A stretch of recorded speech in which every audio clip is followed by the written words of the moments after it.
जय माता दी।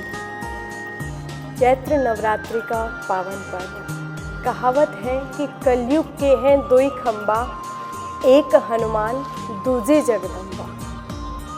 माँ भगवती भक्तेश्वरी की आराधना हम सभी लोग करते हैं। सब माँ को अपने घर में बुलाते हैं और हम लोग जो ये नवरात्रि का पावन अवसर होता है, ऐसा लगता है जैसे कि इन 9 दिनों में माँ हमारे यहाँ पर आकर के विराजमान हो रही है। पर कहीं ना कहीं माँ भवानी तो हर दिन हर समय हमारे यहाँ रहती है, पर विशेष इन 9 दिनों में हम माँ की आराधना करते हैं और माँ को बुलाते हैं और माता रानी आती भी है। क्योंकि कहा जाता है शक्ति के बिना किसी का काम नहीं चलता। शक्ति के बिना न ही शिव का काम चलता है, न ही ब्रह्मा और न ही विष्णु का काम चलता है। एक समय की बात है, ब्रह्मा जी गए नारायण प्रभु के पास और जब पहुंचे तो उस समय देखा कि भगवान ध्यान अवस्था में बैठे हुए थे। नारायण प्रभु से प्रश्न किया ब्रह्मा जी ने, भगवान एक बात बताइए, सारी दुनिया है कि आपका भजन करती है, पर आप किसका भजन कर रहे हैं, आप किसकी आराधना कर रहे हैं? नारायण प्रभु ने कहा, ब्रह्मा जी आपको कार्य दिया गया है सृष्टि को बनाने का, मुझे कार्य दिया गया है सृष्टि को संचालित करने का।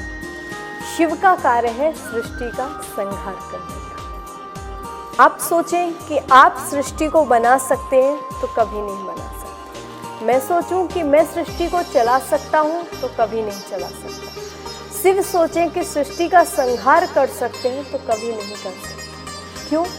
क्योंकि हम तीनों को एक शक्ति की आवश्यकता है। बिना उस शक्ति के हमारा भी कार्य नहीं हो सकता। इसलिए आपको सृष्टि बनाने के लिए, मुझे सृष्टि चलाने के लिए, शिव को सृष्टि का संहार करने के लिए शक्ति की आवश्यकता है और मैं उसी शक्ति की आराधना कर रहा हूँ।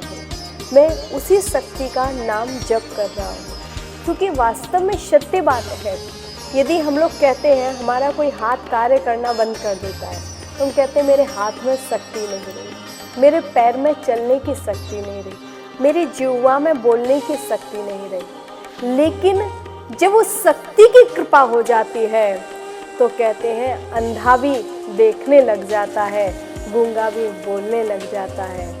और वैसे भी कहा जाता है, शिव को यदि हम देखें तो शिव में जो ई है वो शक्ति का स्वरूप है। आपने कई सारी मूर्तियां देखी होंगी जहां पर माता रानी का स्वरूप होता है और नीचे देखा तो शिव भगवान लेटे हुए हैं, शंकर जी लेटे हुए रहते हैं। यानी कि वो एक संकेत कर रहा है, शक्ति के बिना शिव भी सबके समान होता है। तो फिर हम और आप लगते क्या हैं?